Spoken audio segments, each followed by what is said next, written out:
got Father Troy's anniversary.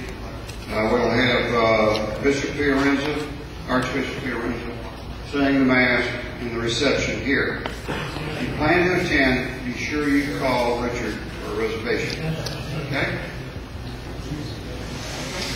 And in honor of a good friend of ours, a fellow named Rene Marin. Rene,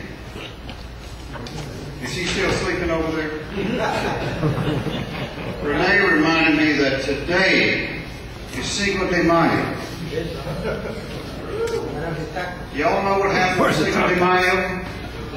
I bet, Rene, you know what happened on Cinco de Mayo. Who defeated who?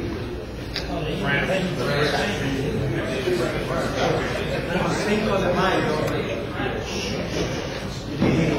the French troops that were sent by Napoleon to Mexico to help the Emperor Maximilian were defeated in Puebla by the Mexican forces and the Zacatecas Indians in machetes. They were defeating the #1 military power in the world at that time. And these Mexican forces were led by General Ignacio Zaragoza. By the way, he was a gringo because he was born in Colonia, Texas. All right.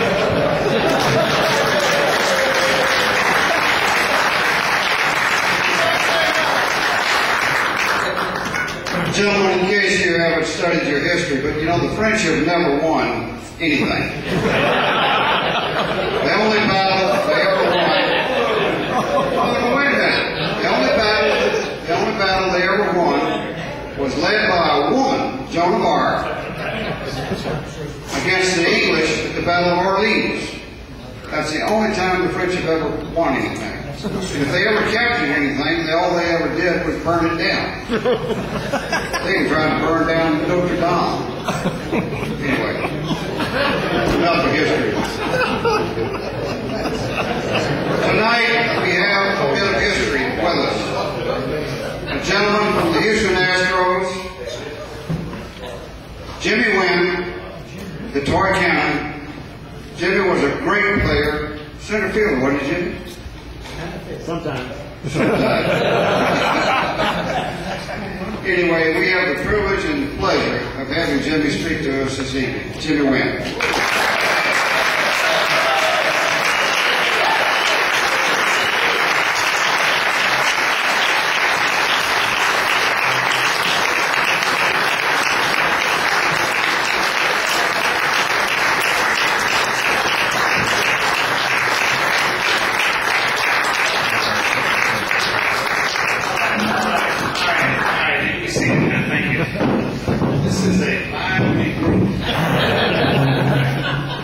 History was spoken by this gentleman over here about a gringo. Hank spoke about Joan of Arc. When I came in here, Hank offered me a beer in the Catholic Church. That is a first. For me, it's first. Jim tried to convert me from a Baptist to a Catholic, and he already told me that they're the same. He tried to get me to go to this retreat. He told me that Jesus is not in this building, but he's next door. I tell you, Jesus is everywhere. Gentlemen, thank you very much for the invitation to talk to you for a few moments. I guess you want to hear about the Astros. Am I correct? Yeah. Well, it's not too much to say that Astros. As you know, they was it an 11th inning tie today. It was raining out, I believe, and they will probably do that game over again when they go back to Washington. My thing about the Astros right now is that the man that I think that will carry this ball club to victory and hopefully go to the World Series will be Lance Berkman. As you know, he's off to a very horrible start. He's batting way under 200. I think he got 2 home runs and maybe 13, 14 RBIs. He is a... 5 to 6. Correct me? He's 5 to 6. He's got a few more homers. Oh, okay. Thank you. much about the Astros, do I? Don't tell nobody now. Please don't tell Green. But I think that, he's a notorious late starter. He will bloom probably beginning of May and ride the Astros right on to victory.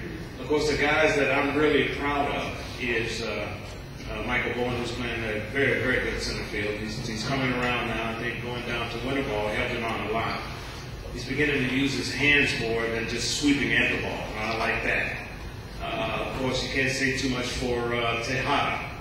When the season started, he's doing very good. He's a very good shortstop. He's got two or three base hits each ball game that he played. Never want to get out of the game. Of course, we really don't know how old he is.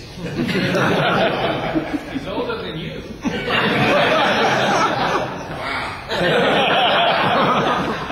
Well, then, if he's older than I am, he should not be playing. Because I am 67. So, yeah, believe me, I am. I will not lie. Very happy to be 67, believe me.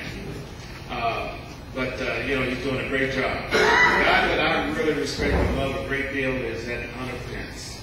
Oh, yeah. That man, when he first came up, I looked at him, the way that he hustled, the way that he had given up himself to playing right field, the way that he run in and out of the ball field into the dugout. He is my type of ball player. I will always go with a ball player that has the enthusiasm as he does. He swings a good bat. He runs, plays a very good right field. Of course, I think he led the Astros in putouts last year. So he's going to be one of the ball players that you're going to look up to when the other guys have long gone and retired. Of course, we got a pretty good, adequate infield. Matsui, I think, is a guy that I'm worried about a great deal because he's always hurt. He has a very bad back. We don't know when he's going to go out again. But the kid that is playing second base now, Kissinger, I believe his name is. Keppinger. He's a good ball player. He's going to be a good ball player. Keep his name in your hearts and on your lips, believe me, because he can hit. He's a big kid. He can play second base. Matter of fact, he can play second base and shortstop. So the Astros have a pretty good, solid ball club on the bench, but we just got to get the rest of the guys working as a unit. Of course, Carlos Lee, he's going to hit no matter what. See the other guys on the bench. I liked Erstad. As you know, he's a Golden Glover in the outfield and first base. He's going to be a good ball player no matter where you put him. He's ready to play. The thing that I'm also worried about is the bullpen. The bullpen has been taxed at the beginning of the year up to now. These guys are going to have some sore arms, believe me. I mean, coming in every day, pitching 1 inning, 2 innings, 3 innings. We're going to have our starting pitchers to do a lot better than go 5 innings each time they go out there. I remember when we had Larry Durker, Don Wilson, Ken Johnson, and guys like that. When the ball was put in their locker, they knew they had to go 9 innings. But of course, this is a different era of baseball.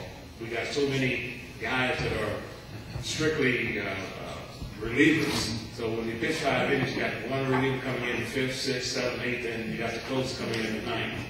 I don't know how that started, but it started a long time ago.